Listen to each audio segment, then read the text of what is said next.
What a doozy, boy crew. We're here with another live stream. Oh my god, I can't be bothered with another loss of a lot, like another Chelsea loss, man. I'm sick of discussing the losses. I want to discuss the win, but today, actually, it was a draw. Sorry, it was a draw. It wasn't even a loss. Feels like a loss. But I'm going to talk about the review for the game. I'm going to talk about what I said yesterday after the game on the many channels I went on and why I discussed that because I got a lot of criticism for what I said about the game. But let's roll the intro and then let's get into the stream.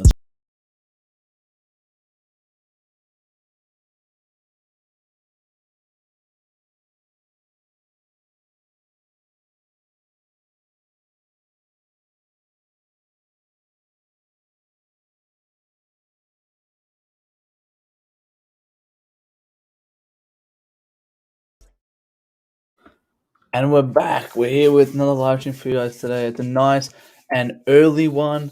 Because obviously some other people doing some later. I gotta go on some other people's streams or do some work before I go sleep. Cause it's gonna be early night. Last night I haven't slept too much. Obviously Friday night won the final. If you follow me on Twitter, you would know for soccer. So then celebrated there. Then Saturday, obviously Chelsea was playing 12 a.m. for me. So then I was up till 3. And yeah, but I'm gonna get it all into it. As I said, I'm gonna talk about what I said yesterday, why I was getting so much criticism, because I got bombarded with criticism yesterday. Like after what I said, I was on Terrace, I was on Chelsea, I was on a couple other channels, and I got bombarded. I was tweeting as well. I got absolutely bombarded with criticism of what I discussed. But I'm gonna discuss why I was speaking about these players, why these players are at fault. But let's get into the chat. Big up to Loudmouth Football, Liverpool fan. I saw him on Uncle channel. I was like, man, this guy's got a fantastic channel. So I subbed to him. Appreciate you supporting the love as well. Big up to you as well. Big up to Fly Phase Goalkeeping. Obviously, always in the chat. Appreciate you joining nice and early as well. Appreciate that. You're not. Sorry, man. Completely. Welcome back, man. Welcome back to the stream. Hope you are well as well. Concierge. Oh, yeah. Jorginho's fault. I'm gonna get into that because again, that was the majority of the criticism was those two players there. But I'm gonna get into it. But big up to Concierge as well, always here. But man, okay, let's start 2-2. It was 2-2. We were winning. As the title says, it's we have no leadership, and I said it back in November. It was me and Amir. We did a stream. I think we're previewing a United game. And I said this. I said, I've held this in for a long time, and I never really said this. So I said back in November. And I said, I do not like Azpi as a captain. Under Sarri, under Conte and all that, under those players, a fantastic player. Come Lampard. Hang on, let me just... Wait. Yeah. Come Lampard, Azpi kind of showed me he's not a real captain for me. But I kind of didn't really focus on it because I was like, he's a fantastic player, he's a legend. And I don't think there's anyone that can possibly replace him at the time. Come Tuchel era. For me, I kept promoting it. I kept saying, Aspi's not really a captain for me. We don't have leadership in our team for me. And I will get, are you serious? Who would you put captain? I go, for me, I don't think there's a proper captain. I could yell the name out Jorginho. I could yell out the name this, that. But for me, there's no real leader in our team. We don't have a real leader. And a real leader for me is someone like Connor Cody. I've always said that. I've always said that for me, a real leader is Connor Cody. And he stepped up last night. And when he was the one who scored, I was fucking shocked. Because it just proves my point so much more. For me, if you guys are obviously following Twitter, I'm a captain of indoor and outdoor soccer. Been a captain for the last 5 years, not outdoor anymore, but about 5 years, 4 years. And I've got this mentality that I've been trained to how to be a captain in a football pitch, how to, show leadership qualities. So I'm not saying I know, but I know qualities of it. I know qualities of how to be a leader, how to be a captain from experience. Not saying it's the same level, but I know qualities. That's why I'm saying that I can come out and see and I can say, for me, Azpilicueta is not a captain. We don't have any leaders in our team. And for me, someone like Declan Rice, that's the only quality I like from Declan Rice, is his leadership. But I'm not going to go spend 85 million just for a leader. No, we don't need to buy leaders. We can make leaders. Big up Nick Blue in the chat. Nick, I mean, obviously, very disappointed from the result last night. You were speaking just before the game. I know we were high expectations, but UNICEF FC. And yeah, Declan Rice, proper chills. Yeah, man. 85 million just for him to come and yell at another player. Like, he's not the best leader. I don't see him as the leaders when I look at who I think are good leaders, I think of Chiellini, Bonucci. They're real leaders. You know, Ramos, Pepe, like they were real leaders. They were real leaders. If we're looking Prem right now, as I say, Connor Cody for me is probably the only real leader. And again, he's been dropping as well since Wolves haven't been doing that well. But there's no proper like old era captain. Now the captaincy for me has been passed around like a prostitute. Like every week there's a new captain. Like look at City. Like I remember about January they were getting a new captain every single week. Even us, remember we were popping Alonso as captain, and then it was like why are we doing this? And then Silva was the captain for the first game he started. So it was all over the place really. And captaincy for me has died off during the years. Since probably 2020. 2019, it's just slowed down and captaincy hasn't really got as professional as it used to be. It used to be the leader. There used to be the people that they're more rough. They're more rough. Not rough physically, but they're also rough mentally and vocally. But that's I'm gonna keep I'll dive into that throughout the stream. I'll keep talking about that main point, leadership, guys. I'm gonna keep speaking about leadership, that keyword. Remember that word. There is not many I can think of the Prem. But they're exactly Bonucci.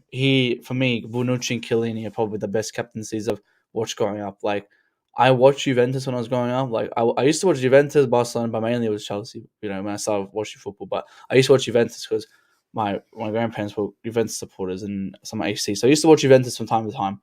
I liked a lot of their players like when Pogba was there and all those players. I love Bonucci, Chiellini. Chiellini was my favorite player.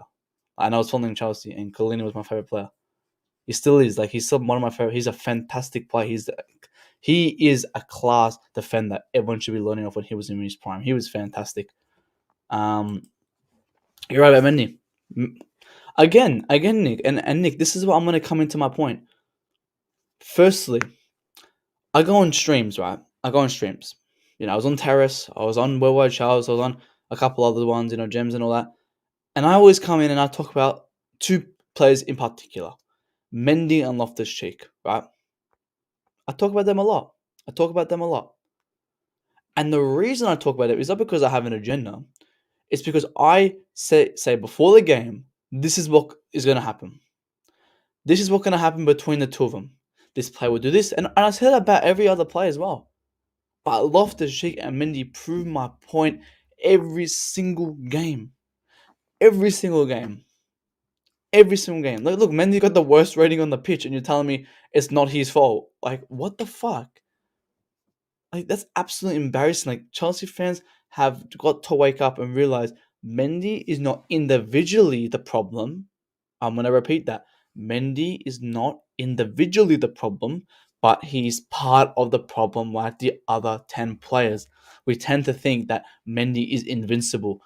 I was on a stream yesterday, as I said, and I was coming here. I said the word.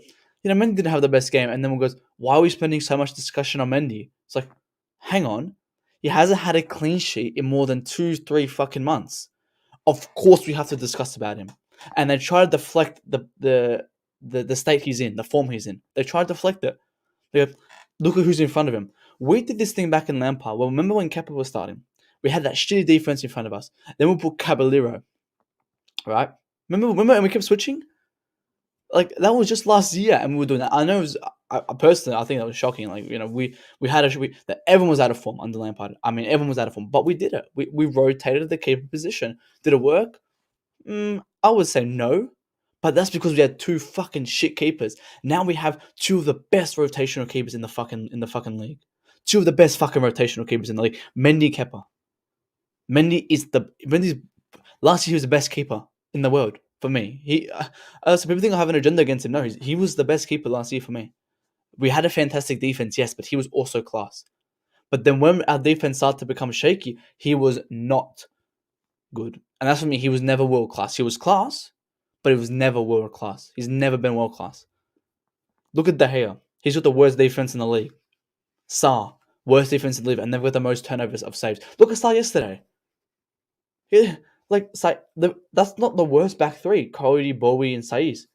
But we kept getting past them. And what did Sarr do? He made fantastic saves. Sarr was killing it. And he's been doing that the whole season. And exactly, penalty. He hasn't saved. He's had 10 penalties on him. He hasn't saved one. But in keeper, he's been fantastic. De Gea, he's been killing it. And they have shit defense in front of him. So I don't get the excuse with the defense in front of him. I do to an extent. But we've got three. Look at our back three. When we had Kepa in goals, we had the worst back four we could imagine. Rudiger, Zuma, Rudiger was shocking. Zuma was even worse. Alonso was horrible. Azpi was out of form because we're under Lampard. We're under that fat Frank Lampard. And for me, Lampard is the worst manager in history because he killed half our team. And Tuchel revived it. Thank God for Tuchel because he revived it. I'm gonna discuss that more in a bit when I talk about the full team. But that's just to answer Nick's comment there. Loudman says Loftus-Cheek started with those progressive runs. No, I'm proud. The club needs a new manager. Not good enough for next season. Tell it to every fucking Chelsea fan, man. That is spot on. Spot on. The first 30 minutes, he was fantastic because he will get the ball, he'll dribble it, and he'll make a good pass. I was very happy with him in the first 30 minutes. Come second half, he slowed down. Then when they scored, he shut off. When we need him the most, he shuts off. Yes, he can get the ball and he can dribble past 3-4 players, but then he can't make a 5-meter pass. He's an eye touch merchant. He does these fancy dribbles. And yeah, maybe he has a couple shots here and there. You know, that goal for me, it was a tap-in. It was still a goal. You know, obviously it was offside. But it was fantastic for me. I was so happy with him. But it just switches off. And then it goes back to that Loftus-Cheek that we know and love. He's fucking shit. He's not meant for this team. And he has to go next season because I think he's a fantastic midfielder he's a fantastic player in his position. But that position is never going to come at Chelsea. There's never going to be a available spot for him to play in his position at Chelsea. He can't play in a double pivot. Don't tell me he can play because he can't play in double pivot. For the sake of his career, for the sake of Chelsea, he has to go to a different club, progress there because he'll be fantastic at another club in his position as a 10 or 8, whatever he plays there because every week it changes. You know, he plays in a 10, he does shit, and then people switch to an 8. So whatever he plays. Send him there, he'll do fantastic, but he's not going to be a fantastic player in my team. I'm gonna get into that. I'm gonna get into it soon. Keep that. I'll start that comment so I can remember. Big up to Ankith. Hope you're well. Got some. I think you've got a stream on your other one. I think some cricket stream. So good luck on that. Big up to you, Ankith. Hope you're well as well. Do we start Pulisic, Timo, Lukaku, FA Cup, or does have it? For me. Actually, I'm gonna start that comment. I'm gonna start that comment as well, concierge, because I'll get into that as well because that is a great shout, and I want to discuss about that front three because I think I have a different opinion on that. Big up to Palash as well. Big ups, man. Hope you're well. Let me know your thoughts on the Chelsea game. Sorry, I'm just shake. All right, let's get into this player thing, man. Because for me, I know one person in particular is probably going to come in and go, who am I going to blame today? For me, it's no blaming game. It's the whole team who's fucking shit. I don't want to. For me, Tuchel out is absolutely ridiculous. I can't believe I keep seeing Tuchel out. That is shocking. Really shocking that I'm hearing Tuchel out. Because, again, he had none of these players that he wanted. I mean, I'm not saying that, he doesn't want them. But he hasn't picked any real transfers. And I can't believe it. When I hear Tuchel out, look at me speaking now. I have no words. Obviously, Tuchel needs to be put up for, the mistakes and stuff. Because for me, again, we're winning 2-1, 80th minute. He brings on Sarr.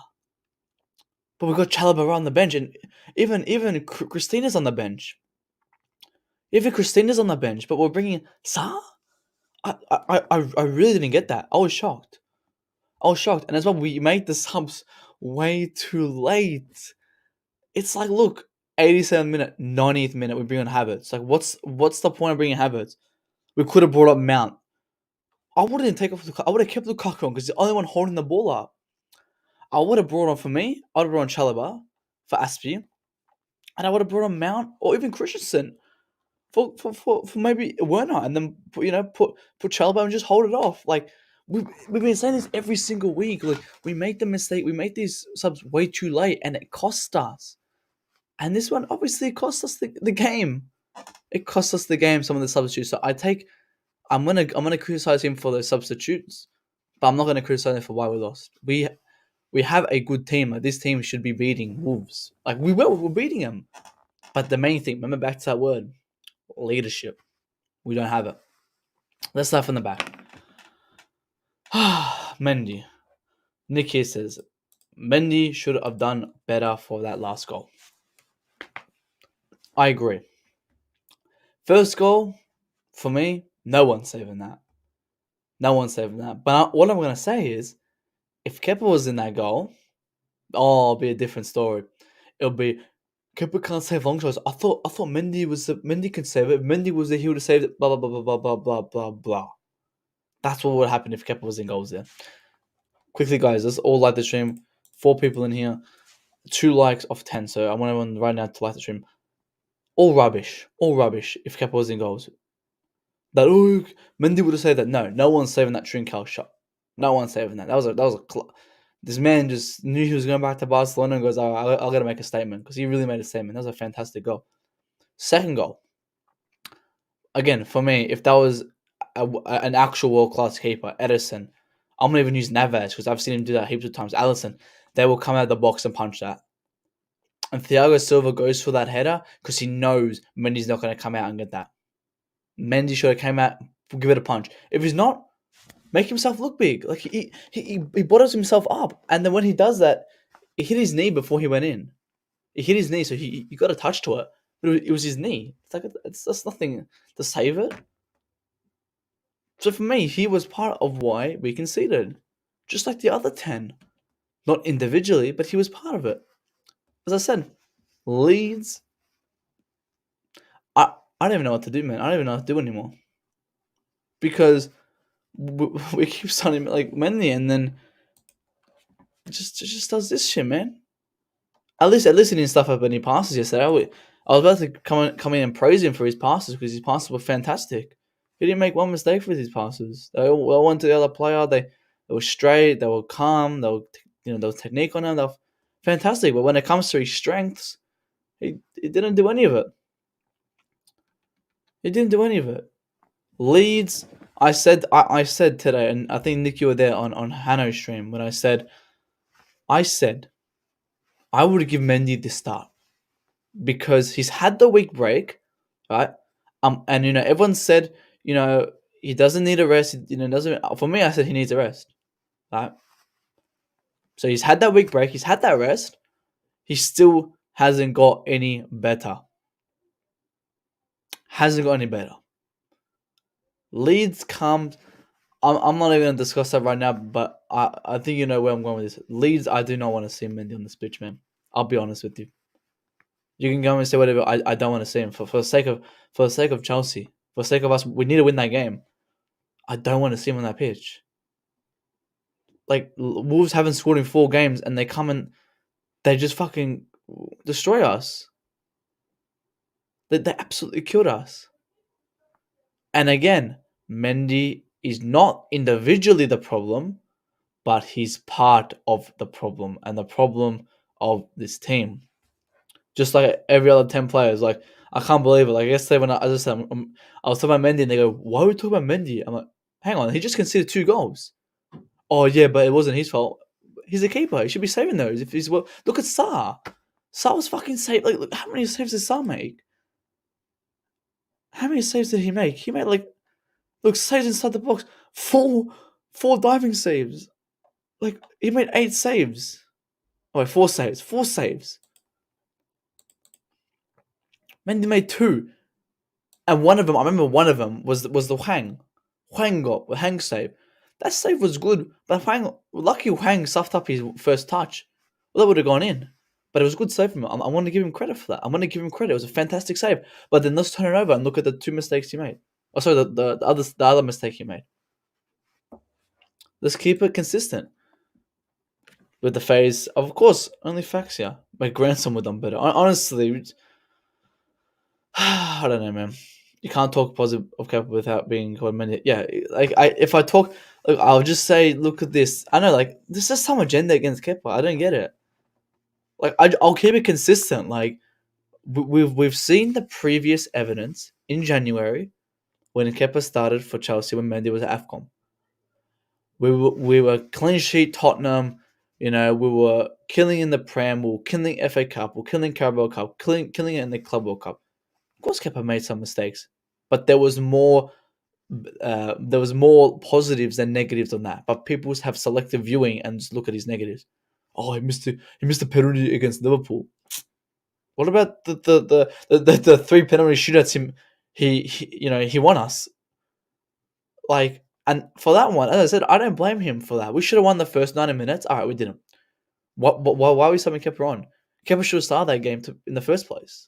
He should not came on. He should not came on that game for just penalties. So you talk about Kepa, you look at the statistics, you look at the evidence, and you go, he's been good. Let's maybe give him a shot because Mendy's not doing any better. Oh, nah.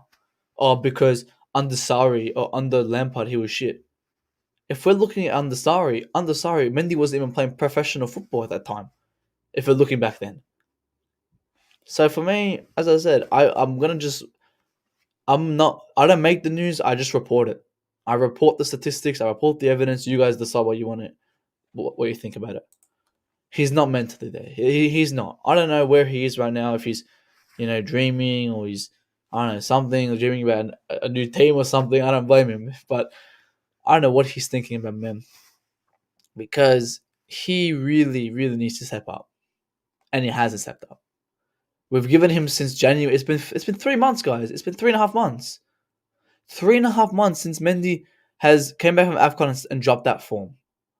But we still haven't used our backup keeper who is supposed to be used for something like this.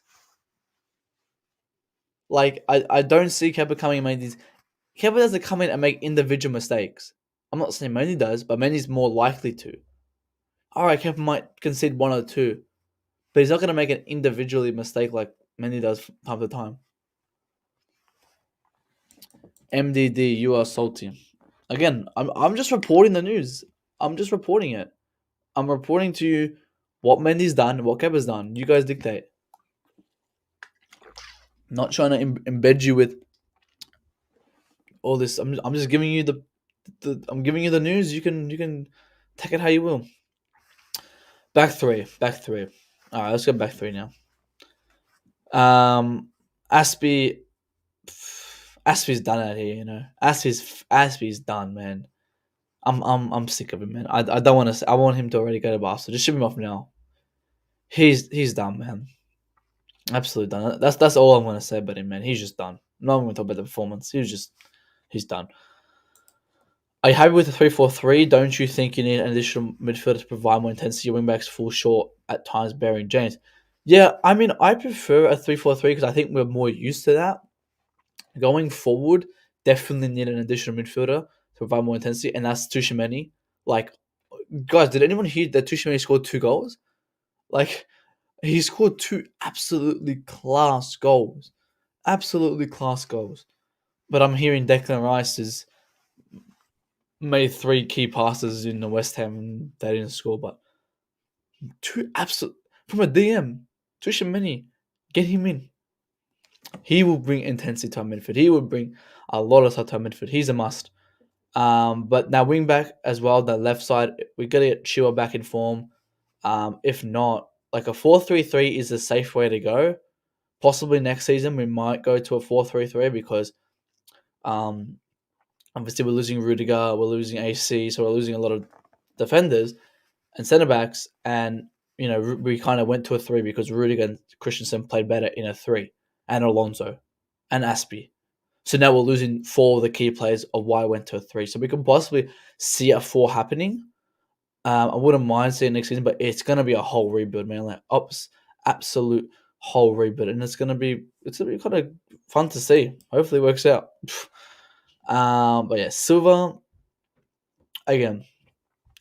Silva for me, he's the best player on this pitch week in, week out. And I feel sorry for him, man. Because he has to be carrying this team. And I said yesterday, there is no leadership in Thiago Silva anymore. There is no leadership. He has no leadership qualities in him. If there was, tell me otherwise. Show me. Because I didn't see anything. I saw him putting effort in on his own terms. I saw him running up and down the pitch. I saw him defending. I saw him being a fantastic player. But I didn't see any leadership qualities from him. I didn't see any extending qualities from him. I saw him putting in a shift on his own job, but I didn't see him doing the captaincy jobs. And for me, that's the only leader people think we have. And I say no leaders on that pitch. Not even Thiago Silva. Rudiger, again, his head's in Madrid, man. Just send him off. Again, performance-wise, decent. Not the worst. You know, some mistakes here and there, possibly leading to that first goal, giving Trincao too much space. I'm not going to give for that. But I'm not even talking about back three much because half of them are leaving anyway. Half of them are leaving. Alonso, I think he's got injured. First 45, best we could get. Saul came. Saul was so clueless, man. He was absolutely clueless. And I don't blame him, man. I do not blame him, man. Just put him back to Atletico. It's not even really talk about him. He had no confidence, man. Absolute zero confidence. You see him get the ball and you just make a 3-meter pass because he doesn't know what to do with it. Just send him back, man. There's no much to talk about him. Big up for him in the chat. Hope you're well for him as well. I'm going to open the line as well soon, guys. I forgot to say that as well. Big up, Nick. Appreciate you joining. I'll see you in the next one, mate. Kovacic, bar that mistake, I think he was okay, but that mistake was shocking, man. It was shocking. He should not have done that. He should not have done that, man. Just, again, he could have controlled it or made a... Again, if Jorginho was in that position, we would have been playing slower. We wouldn't need to force the ball when we're winning 2-0. Like, it's just the difference of the midfielders. You know, I'm not saying Kovacic is bad. Kovacic is our best midfielder. He put in a shift yesterday to take away that mistake. He put in a shift. It was fantastic. And I'm not going to blame him for that. He's playing next to Loftus-Cheek, man. I can't let Loftus-Cheek get a high rating. Go Loftus-Cheek. Loftus-Cheek, man. Kepa is shit goalkeeper, and you're talking about him like he's the best goal in the world. I'm literally not talking about him as the best goal in the world. I'm literally... Give me one reason why you think I said he's the best goal in the world. I'm giving you his qualities, exactly. I'm giving you examples of him. Like, I'm giving you examples. We kept the clean sheet against Tottenham. We kept the clean sheet against this. He won us this. He won us this. He won us this. That's what he's done. Like, do you want me to lie and say, oh, he conceded 15 goals against Wolves. He conceded 20 goals. Like, do you want me to just lie and just make him feel bad? Like, I don't get it. Like, I'm just reporting the news. I'm reporting the statistics to you. Kevin needs to come in, needs to have a shot because when he was put in last time, he did well. Who said he's not going to do well again? Oh, we can look back on the Lampard or on the Sarr. Under Lampard, sorry, Mendy was playing in Rennes, and under Sarri, he wasn't even playing football professionally. We have to give Kepa a chance next game or for the FA Cup. If he starts the FA Cup, I'm going to be very happy for that because he deserves to play an FA Cup game. If he does, if he does shit that game, he's still not going to be as bad as what Mendy's been doing for the last 4 months. That's just me, man.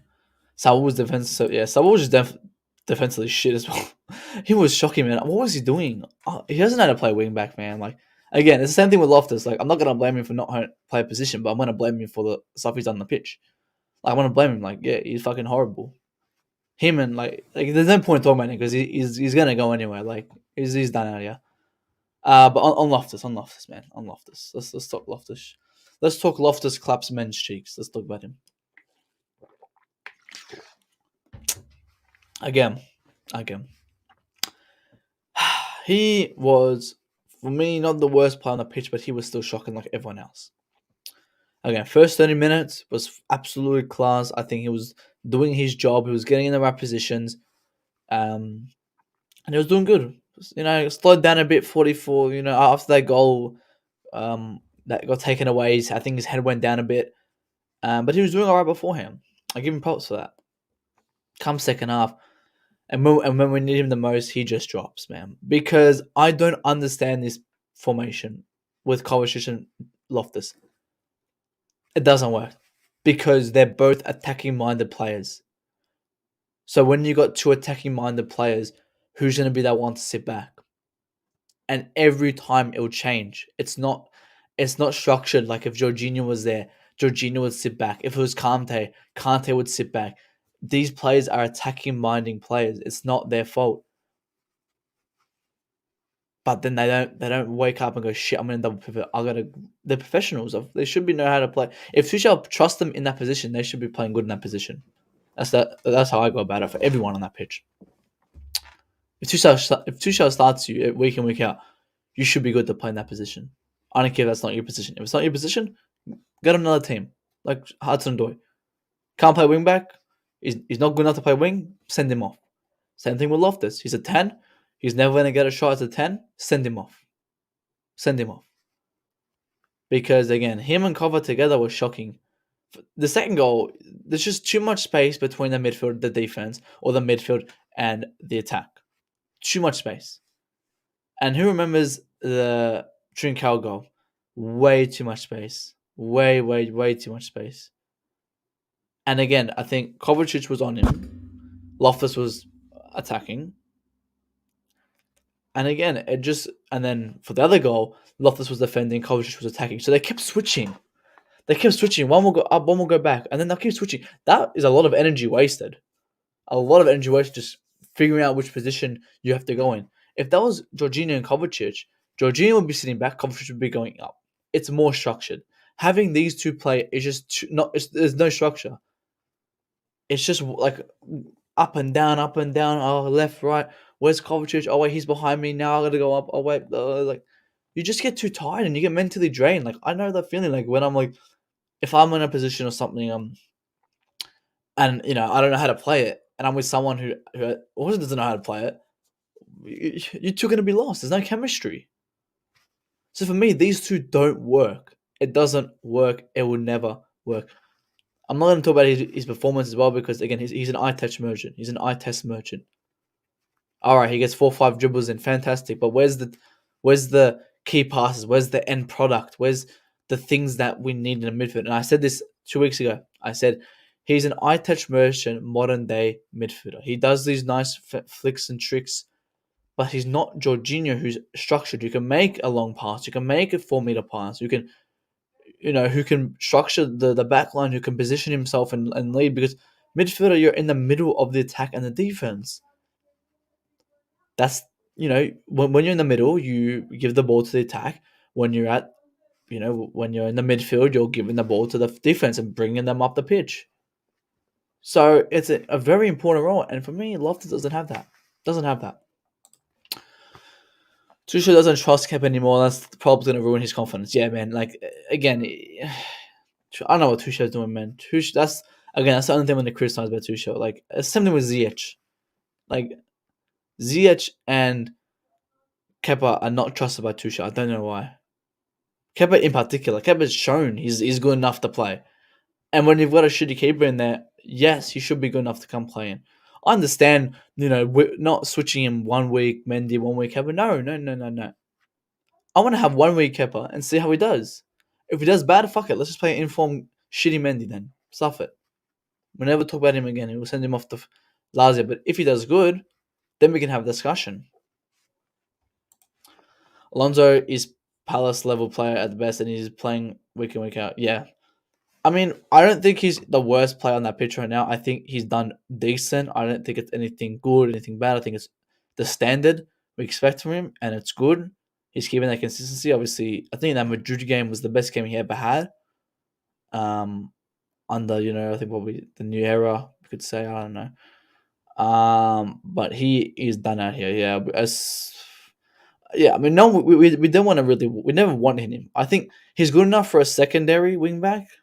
Like, obviously, his food in Chile didn't do the worst job. Like, if we didn't have Alonso, we'll have Saul there. Imagine Saul playing week in, week out. I wouldn't mind to see it. I wouldn't mind it.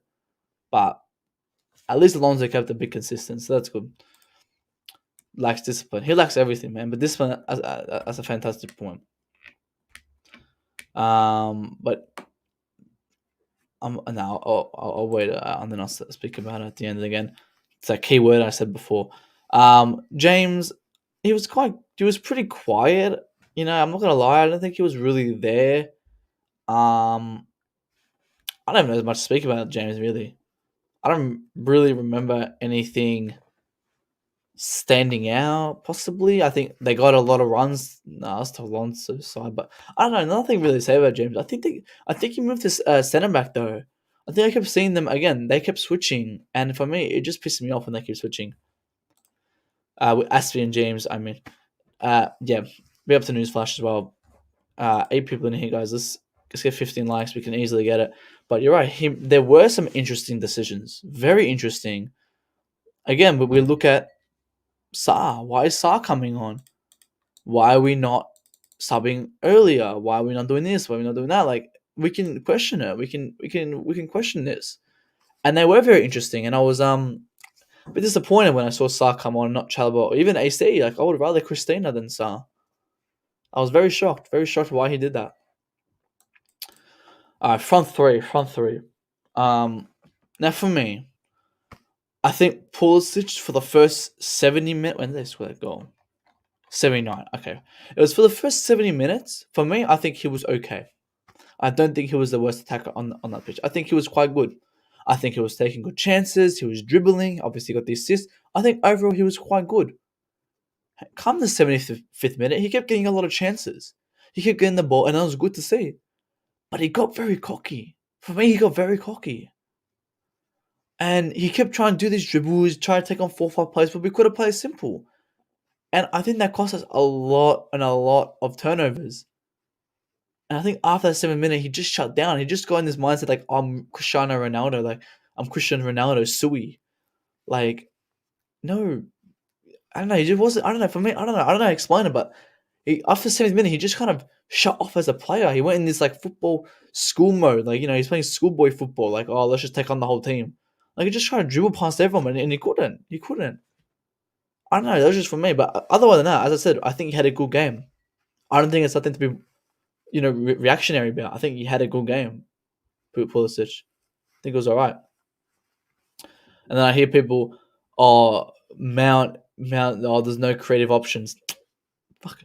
We had a lot of creative options that game. We had a lot of chances. How many shots did we have?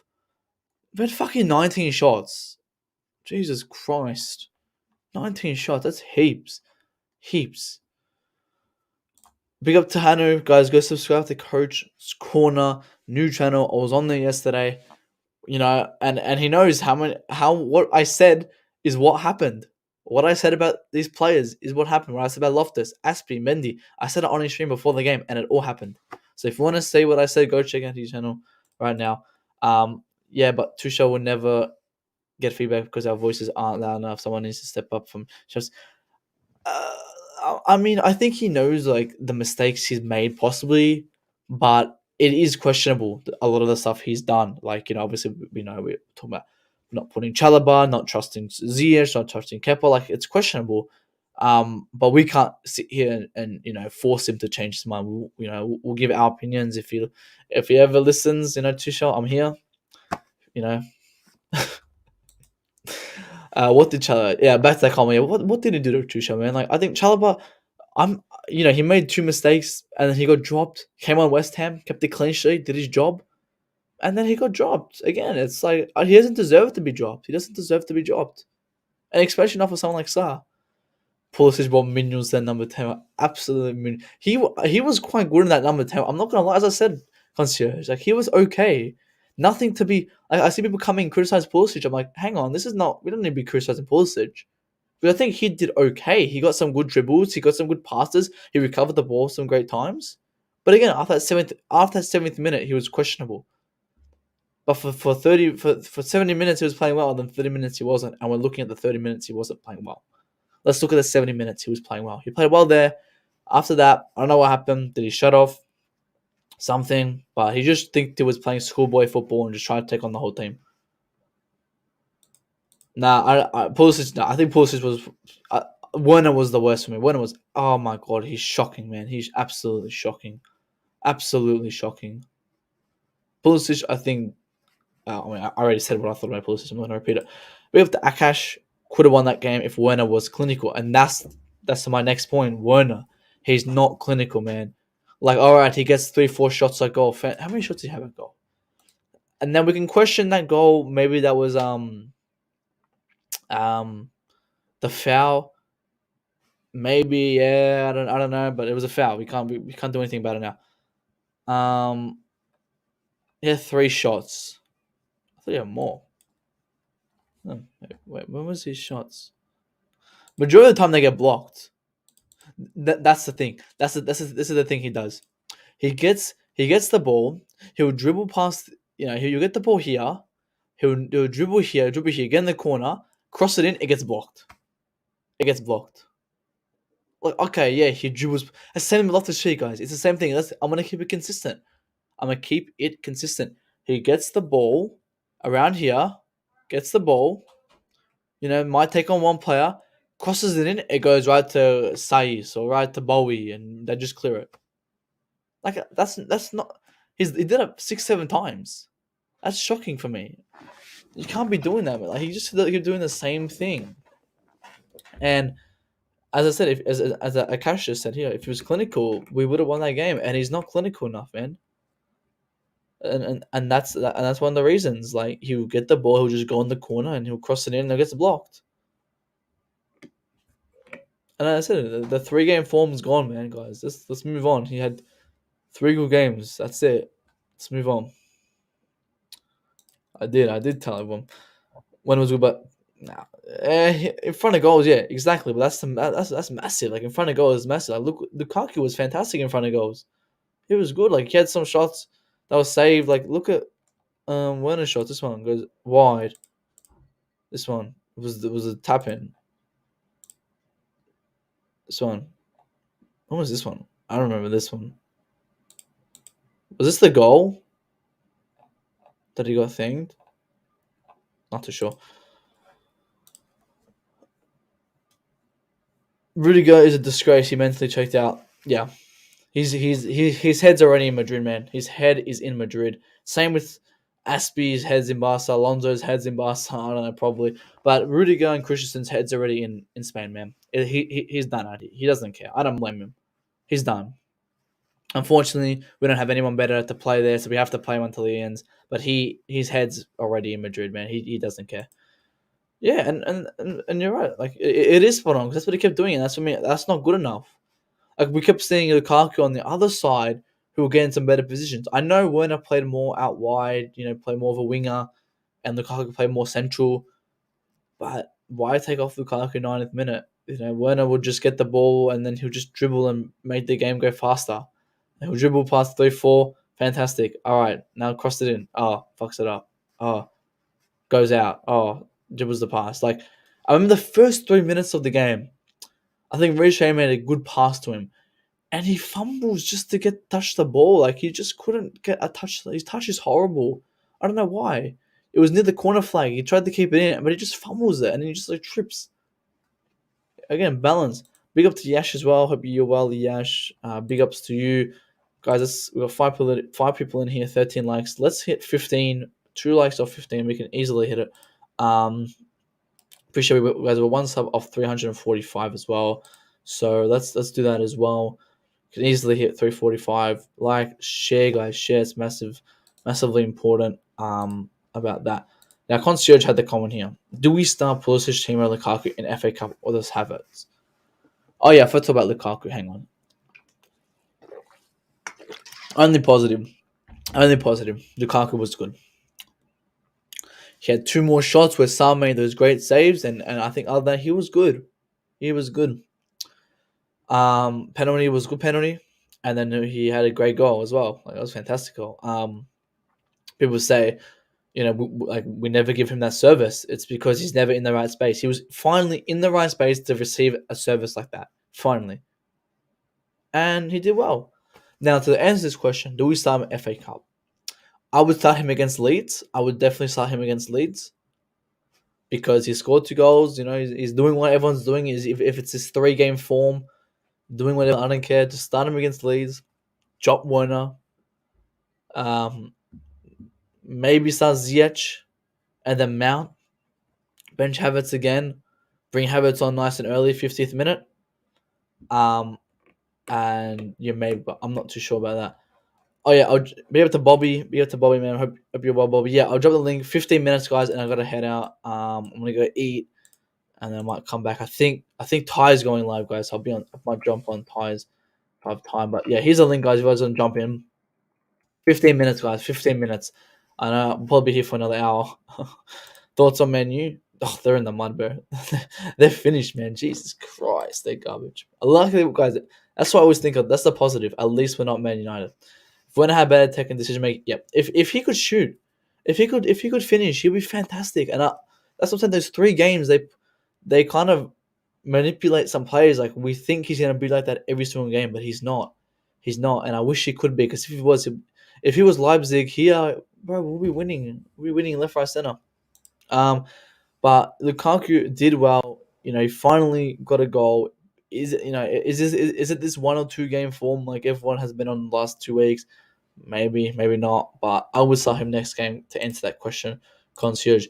We got Bobby in here. Bobby, long time no talk, man. What is your thoughts on this whole game, man? What I want to hear it. You're on mute. I think Bobby's on mute. I think come back in a second when he gets off mute. Oh, sorry. Look at me. I was nattering away. I forgot. Oh, there we go. Yeah. That's Matt, all right. Yeah, hi. tell Good me. to talk to you. And Yeah, thanks for talk to me, having me on Bobby. your Tell me about stream. the game, man. Tell me about it. Wow, listen, Matt, this is a complex thing. I was having a Twitter conversation with another Chelsea guy this morning. And the issue here we have is we've come to the point where poor planning at the beginning of the season, COVID, injuries, and of course the government sanctions. And Tuchel himself, the guy's has been performing miracles all season, and he's running out of miracles. He's going through a divorce. And to compound everything, yes, rightly, we criticize our players, we criticize our tactics, as you do, but we're not in a normal situation. The officiating is horrendous against Chelsea. We scored 2 goals. What? We got to score, 5 goals every game before we can get ourselves ahead? We scored 2 goals. One, they took 10 to 15 minutes to try and find out a reason why somebody's toenail could be marked as offside. Oh, man. The other, the defender clearly took a dive after, barely being touched by Werner. And they called that, VAR said that wasn't a goal. Look, there is a clear agenda. I think the truth of the matter is that there is a clear agenda against Chelsea. And this is what concerns me more than anything else in our games. What kind of refereeing are we going to get? It's what concerns me about the FA Cup more than our loss of form and the FA Cup final. And it's what's going to concern me in the Leeds game. This is where we are. We've been through a torrid season like no other club has. And added to that bad officiating, I just, as I said, it's a miracle we are where we are. And I think for people like Tuchel, and at the end of the season can't come soon enough for us to press some kind of reset button, which we will do with the new owners. Actually, that's a good point, Bob, that you brought up about the VAR, because I actually completely forgot about that. I know, obviously we had the 2 Werner and Loftus, but yeah, like what happened here, man? Like obviously you said it took them 15 minutes to look at just the slightest, toenail offside rule. I'll bring in Hannah. I want to know what Hannah thinks of this actually, because we'll discuss this as the last part of the VAR. Hannah, what are you saying, man? What's the thoughts on the game, and what's your thought on the offside situation that was happening just now?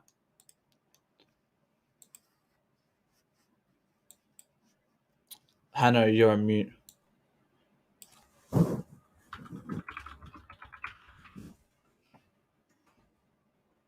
don't think Hannah can hear us. He's probably going through what I went through. He's probably talking, but doesn't realize he's on mute. Is it my end? Do I have to? No.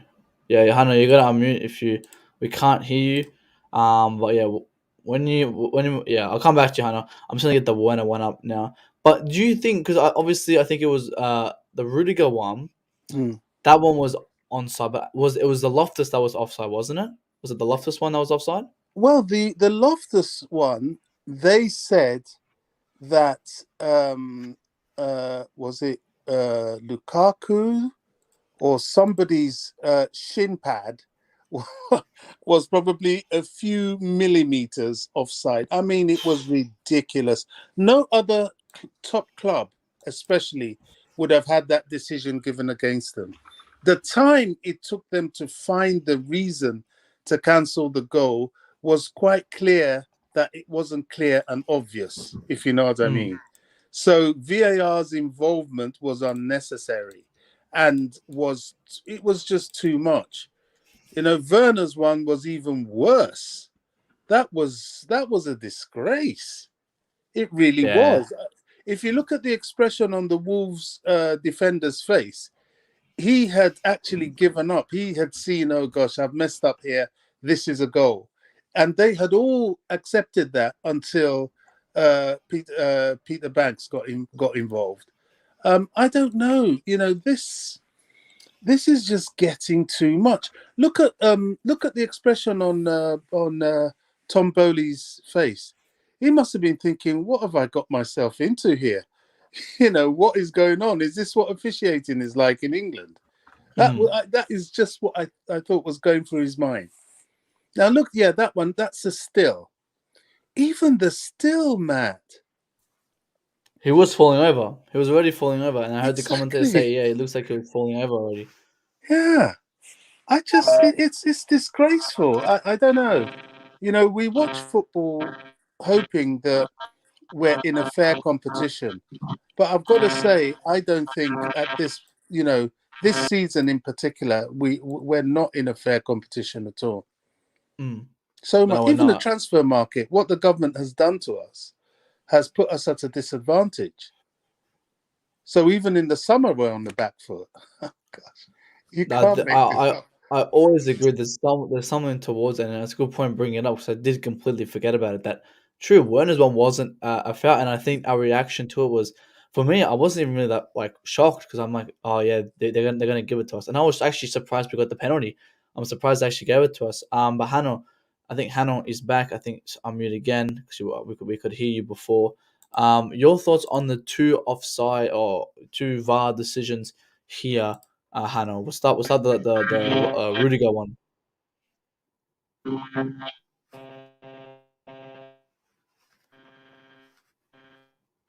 He's having trouble, man, I think. Yeah, Hannah. Hannah, are you there? Yeah, there's something wrong with I think Hannah's microphone. Again there. MDD says Wolves scored in this 97th minute with six additional minutes of referees against us. What do you think of that, Bobby, as well? Because actually, yeah, they scored the 96, 55 minutes. What do you think of Yeah, that one as well? that's another thing. It's all over the place. Matt, even the penalty, Peter Banks didn't even call it a penalty. It had to be, and the linesman just looked nonchalant. It was when he got word in his ear from VAR because they were mindful of the commentary on Sky that he waited for them to make a decision on it. It was Mm, clear. He tripped him up in the box. I mean, what yeah. else? Do you know what I mean? It's appalling. It really is appalling. And for me, I am in no doubt that there is a deliberate bias against Chelsea to try and upset them from winning games, and that damages the integrity of the Premier League. No, I agree because there was someone then. That's a good point. MDD bringing that up because yeah, it's 97th minute, and it's just that Peter Banks didn't think it was a penalty, and then they had to go to VAR, and it took him a while to go to VAR as well. Like it didn't go instantly, and then there was actually a handball, a mini handball that was happening, and VAR didn't check it. One of the commentators said, VAR didn't even check the handball that happened a few moments ago against Saiss. Like Saiss was a massive culprit there, three stuff against him. So again, just not checking these little things is shocking, and there is and a massive agenda against us. But I think maybe fourth time lucky, Hannah. Can we hear you, Hannah, now? Coach's Corner.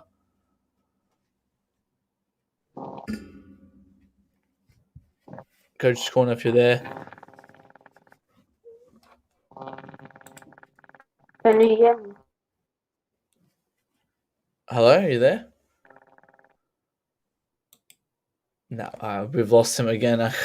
Yeah, try maybe on a different browser or something. I'm not too sure why that's happening.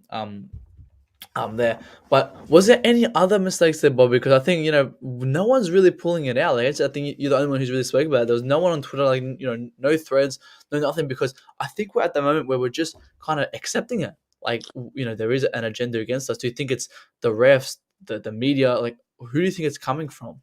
Well, do you know that we're almost in denial? It's so blatant and consistent that, dare I say, we're used to it and immune to it.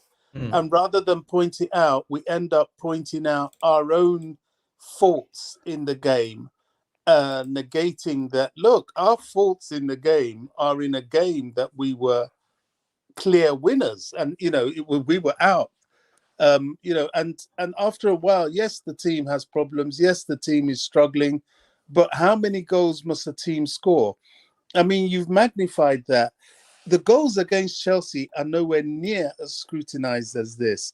And honestly, if you could say that, who is that? Is that Lukaku or Rudiger? This is Rudiger here. Rudiger. Now look at his knee and look at the Wolves defender's knee. In my eyes, and I know I'm biased, I think the Wolves defender's knee is just slightly playing him onside, not the other way round. But they've taken it as the other way round. It's ridiculous. Yeah, because actually now I'm looking at it. Yeah, the foot. Hang on, let me check my pen up. But yeah, no, they actually his foot is there. Yeah, his foot, his knee, even his shin pad. I mean, it's how many times? It's beyond coincidence, and it's only because we're not used to having to deal with this sort of, for want of a better word, corrupt officiating. We're not used to it. So when it happens, we tend to just ignore it or go into shock or go into denial that, no, there's no way they could be doing this. But the reality is they are. And I don't know how we can address it. And I think the fans may have to have something to say here. Do we come with banners into the stadium about poor officiating? I just don't know. Back in the day, I know how this would have been dealt with, but nobody advocates for unruly behavior. But we have to have our voice heard that we've noticed this and it needs to stop for the benefit of the entire competition. And you've got a point there, like, how do we stop it? I don't think physically we can, because there's just something against us, and I don't know what it is. But we got Hanno back again. I think he's moved to another device. Hanno, give me your thoughts on the two VAR, and I want to bring you a quick video up from another game, and kind of compare it. But Hanno, what's your thought on this offside and the Werner one? This one is just what was wrong? Okay, Lukaku touched it, but I'm just angry at Lukaku that he didn't put it in the back of the net. That's this one led to the Loftus-Cheek who put it at the back of the net, but then it was deemed offside. No, I don't. I was wondering why are they checking this? Exactly. His boot is there, Rudiger's knees there. Why are they checking the Rudiger one? You can check the Lukaku one, but like this one, it takes time, and the Werner one, that's disgraceful. That's under 9 officiating. Yeah. What do you think of this I one? just want to laugh when I see it. It's embarrassing. I mean, what? Oh God, really? This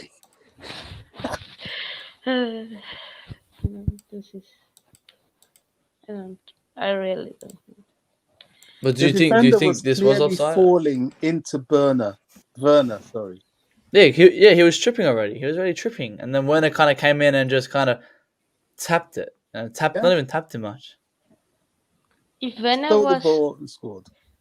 if Werner was made a late run, he would have fallen over the defender.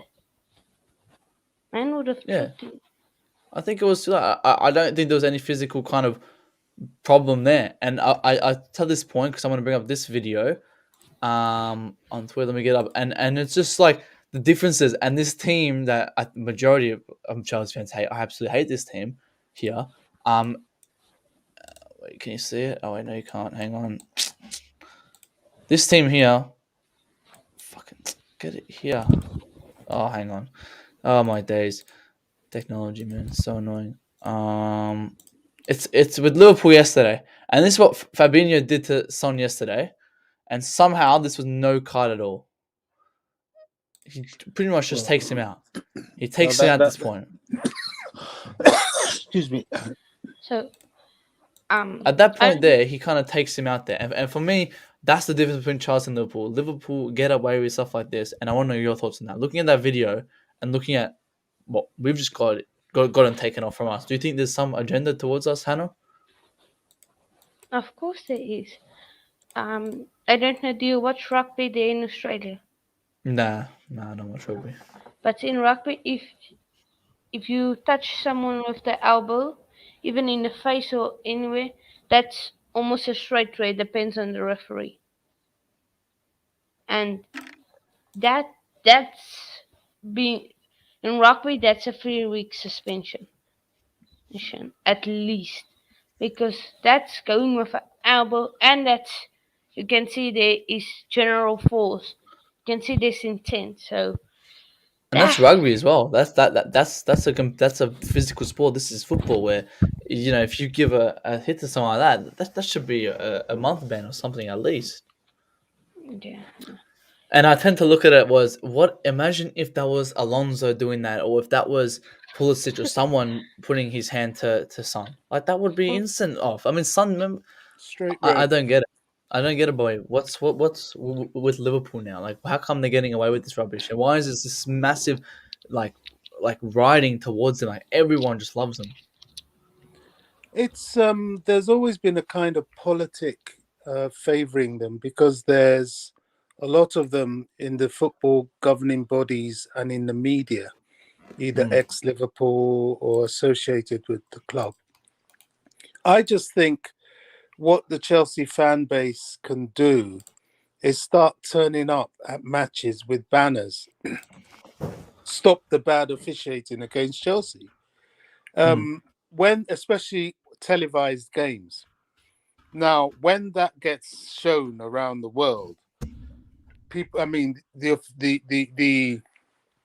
regulators aren't really going to like it, and that's the only thing we can do. Just keep doing things like that, because these calls that are going out against this club, it's gone beyond coincidence. It's a deliberate thing, Mm. and if we are just pointing it out, somewhere along the line, they're going to have to address it and not lie about it. You see, what happens is when they have these bad calls, the next Monday or the next Sunday on Sky Sports, they come and get an ex-referee to come and tell a bunch of lies and justify it. And Mm. so that's another thing that makes it go under the radar.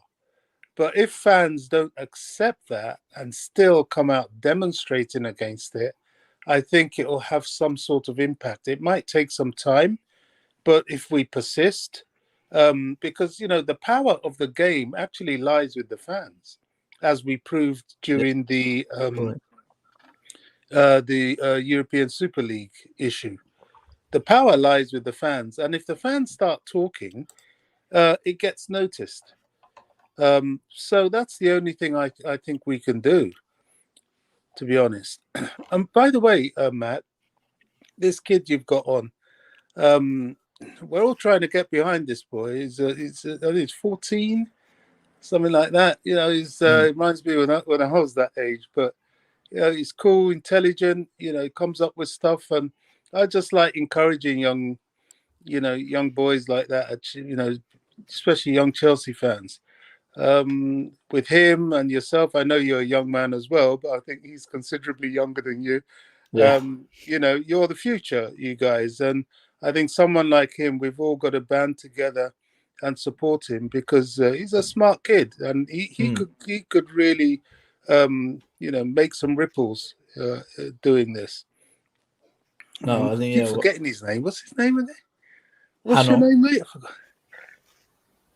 It's I Hano. know. Tanu.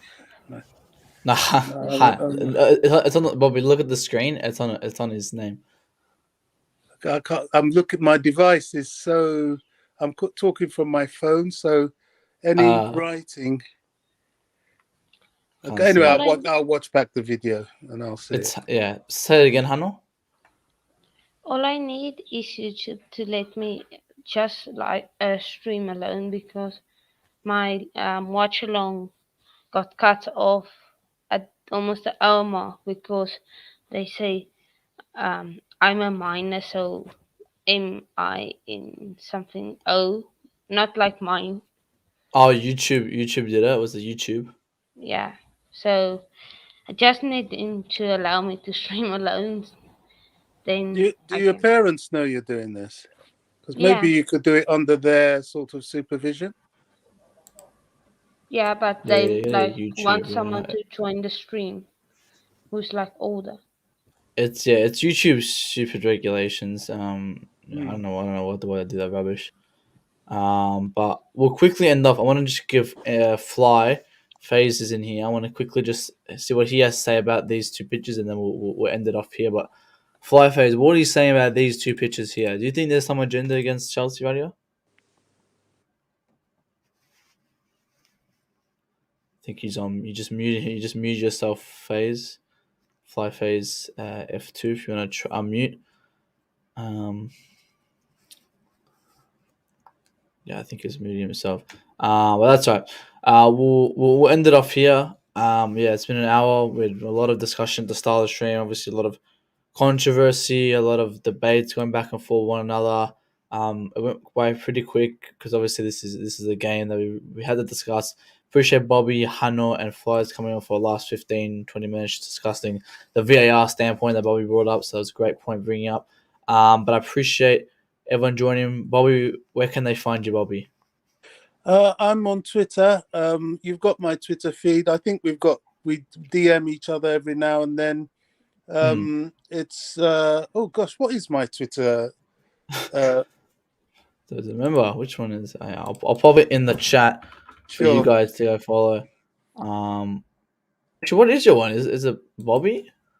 Oh gosh, it should be. Or like smoke or something. Smoke. Yeah, smoke Yeah. Bobby signals. Yeah. Smokes. Here it is. That's me. That's me. That's all I do. Apart from that, I'm just a fan.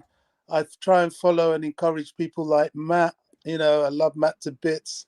Appreciate And that. just support their streams really, and that's just it. I like to come on and talk Chelsea because Chelsea's my passion. And seeing someone like this young man, the 14-year-old boy, that eventually I'll get his name right. Please forgive me.